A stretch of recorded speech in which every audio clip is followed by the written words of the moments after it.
Terima kasih kerana memilih channel ini untuk mendapatkan berita terbaru setiap hari.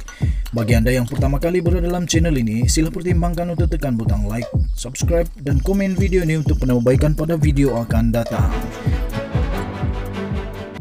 Berita politik, berita semasa, berita ekonomi, berita kesihatan, pendidikan dan segalanya ada dalam channel ini. Salam sejahtera Malaysia, berita terkini daripada malaysiakini.com bertajuk Mengapa Najib tak disenarai hitam walaupun tak bayar cukai. Berita penuh daripada Parlimen, gara-gara mengingkari arahan supaya tidak mengganggu sesi penggulungan oleh Menteri Kewangan Tengku Zafrul Abdul Aziz RSN Raya Pakatan Harapan Jelutong hari ini telah diarahkan keluar Dewan Rakyat. Sebelum itu, pemimpin DAP itu terus mempersoalkan mengapa Najib Razak daripada BN Pekan tidak disenarai hitam dan masih dibenarkan ke luar negara walaupun gagal membayar cukai pendapatan hampir 1.7 bilion kepada lembaga hasil dalam negeri LHDN. Mengenai langkah blacklist senarai hitam orang yang tidak membayar cukai, kenapa Pekan Najib Razak diberi layanan istimewa sampai boleh ke Singapura? Kenapa dia tidak disenarai hitamkan? Soalnya semasa Tengku Zafrul sedang menggulung. Menteri itu menjawab bahawa ia adalah keputusan mahkamah untuk membenarkan Najib ke Singapura. Bagaimanapun, Raya membantah dan berkata dia tidak merujuk kepada keputusan mahkamah. Raya bertanya, bukan isu mahkamah, fahamlah. Kita disenarai hitamkan kalau tak bayar cukai. Soalan saya, kenapa beliau diberi layanan istimewa? Itu soalan saya. Kenapa tidak di blacklisted? Ringgit Malaysia 1.75 bilion belum dibayar lagi. Zafrul menjawab, Jelutong tahu jawapannya. Ini keputusan mahkamah.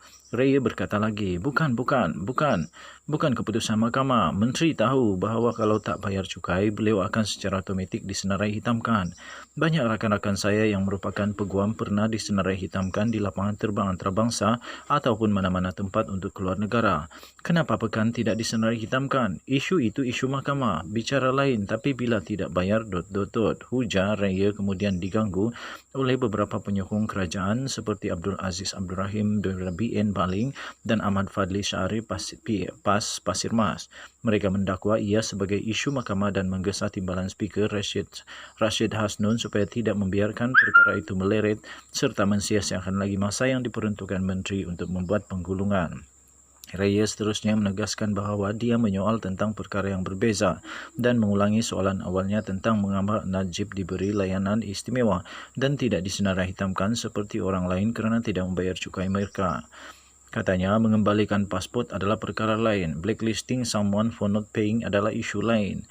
Adakah menteri takut nak jawab? Saya berhak untuk tanya perkara ini. Semua rakyat Malaysia yang tak bayar cukai akan di blacklisted.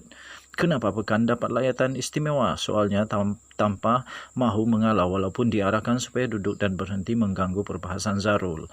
Ia memaksa Rashid mengarahkannya keluar Dewan selama 20 minit.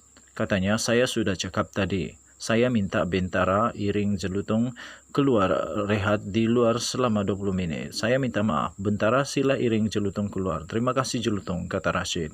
Terang Undang-Undang RUU Perbekalan 2022 peringkat jawatan kuasa bagi Kementerian Kewangan diluluskan pada sidang Parlimen hari ini. Perkara itu diputuskan oleh timbalan Speaker menerusi undian suara majoriti. Pada Julai 2019 adalah dilaporkan bahawa kerajaan Malaysia telah memfailkan saman terhadap Najib menuntut cukai pendapatan 1.69 bilion yang masih tertunggak dengan LHDN bagi tahun taksiran 2011 hingga 2017. Sekian berita, salam sejahtera Malaysia. Kita jumpa lagi pada berita akan datang. Jangan lupa tekan butang subscribe, like dan share. Bye-bye.